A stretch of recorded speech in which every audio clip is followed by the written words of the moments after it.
Hello, hello! Ngayon naman po ay gagawa tayo ng macaroni salad dito sa ating YouTube channel na Filipino Recipes Guide.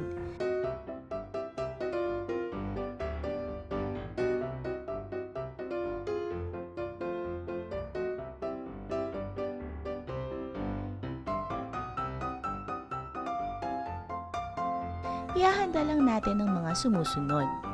1/2 kilo of macaroni pasta, 1/4 kilo chicken breast, 1/4 cup mayonnaise, 1/4 cup diced carrot, 1/4 cup raisins, 1/4 diced cheese, 1/2 teaspoon pepper, 1 tablespoon salt, 3 tablespoons of Nestle cream, 1/4 cup diced pineapple, and of course, water for boiling. Ang una po natin ihahanda ang ating chicken. Maglalagay po tayo ng 2 cups of water at asin sa isang mainit na kaserola. Pagkatapos naman ay ilalagay na natin ang chicken. Then pagkakulo, isi-set aside po muna natin siya.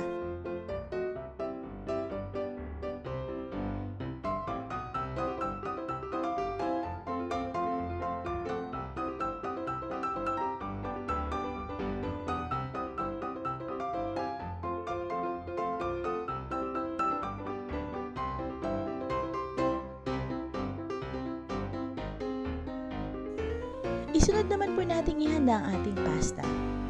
Sa isang kumukulong tubig, ilalagay na po natin ang ating macaroni pasta saka natin hahaluin. Pagkatakip, we will wait for 10 minutes for us to cook the pasta.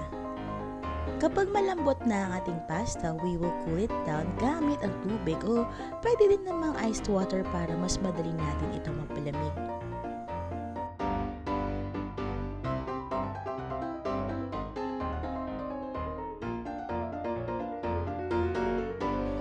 For the savory touch, kailangan lang nating paghalu-haluin ang lahat ng natitira nating ingredients kanina.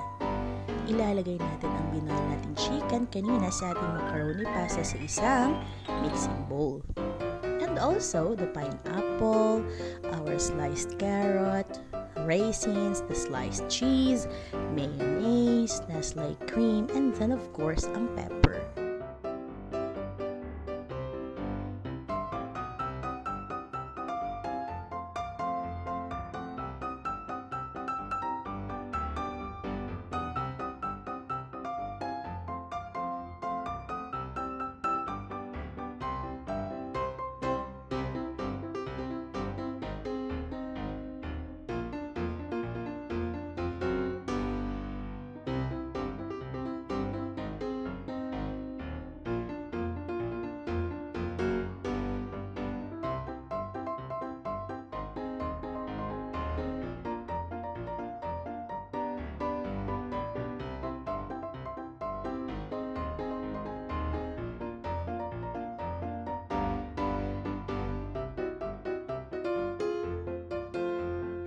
Saka naman po natin hahaluin ang mga ito ng mabuti.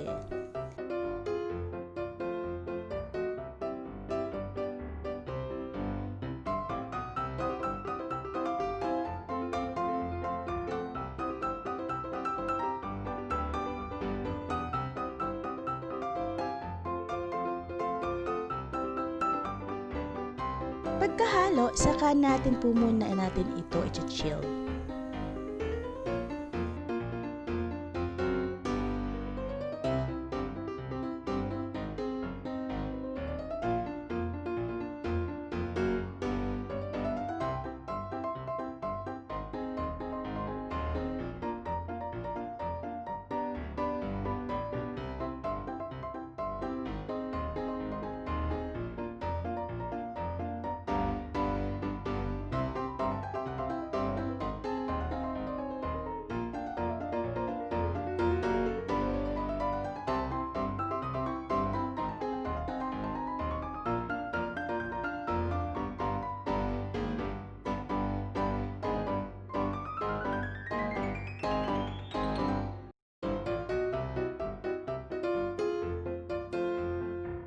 Ayan na, ready na ang ating macaroni salad.